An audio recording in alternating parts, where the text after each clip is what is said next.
Assalamualaikum warahmatullahi wabarakatuh. Perkenalkan, nama saya Yuliana Mahdia Daat Arina, NIM E2019-2177, Fakultas Ekonomi dan Bisnis Islam, Prodi Ekonomi Syariah 4. Di sini saya akan menambahkan materi yang sudah dijelaskan oleh Bapak Abdul Wadud Nafis selaku dosen mata kuliah Ekonomi Makro dengan judul kebijakan moneter dalam perspektif ekonomi Islam.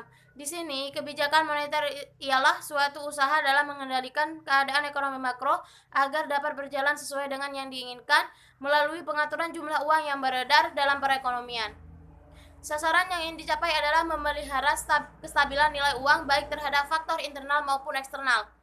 Stabilitas nilai uang mencerminkan stabilitas harga, yang pada akhirnya akan mempengaruhi realisasi pencapaian tujuan pembangunan suatu negara seperti pemenuhan kebutuhan dasar, perluasan kesempatan kerja, pertumbuhan ekonomi real yang optimum, dan stabilitas ekonomi. Instrumen kebijakan moneter di sini ada dua. Yang pertama, instrumen kebijakan moneter konvensional. Instrumen pokok dari kebijakan moneter dalam teori konvensional ialah yang pertama, kebijakan pasar terbuka. Ialah kebijakan membeli atau menjual surat berharga atau obligasi di pasar terbuka. Yang kedua ialah penentuan cadangan wajib minimum. Ialah bank sentral umumnya menentukan angka rasio minimum antara uang tunai dengan uang giral. Yang ketiga, penentuan discount rate. Bank sentral merupakan sumber dana bagi bank-bank umum atau komersial dan sebagai sumber dana yang terakhir.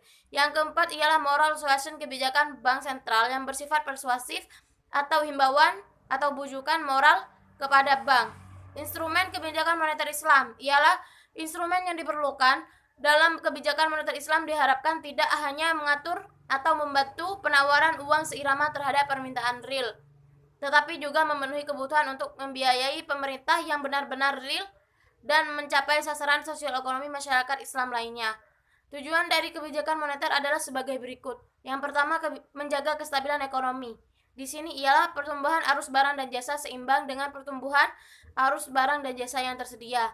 Yang kedua ialah menjaga kestabilan harga, yaitu harga suatu barang merupakan hasil interaksi antara jumlah uang yang beredar dengan jumlah uang yang tersedia di pasar. Yang ketiga ialah meningkatkan kesempatan kerja, yaitu pada saat perekonomian stabil, pengusaha akan mengadakan investasi untuk membuka atau menambah jumlah barang dan jasa sehingga adanya investasi akan membuka lapangan kerja baru sehingga memperluas kesempatan kerja masyarakat. Yang terakhir ialah memperbaiki neraca perdagangan kerja masyarakat, yaitu dengan jalan meningkatkan ekspor dan mengurangi impor dari luar negeri yang masuk ke dalam negeri atau sebaliknya. Sekian dari saya. Apabila ada salah kata maupun baca, saya mohon maaf yang sebesar-besarnya. Sekian, terima kasih. Wassalamualaikum warahmatullahi wabarakatuh.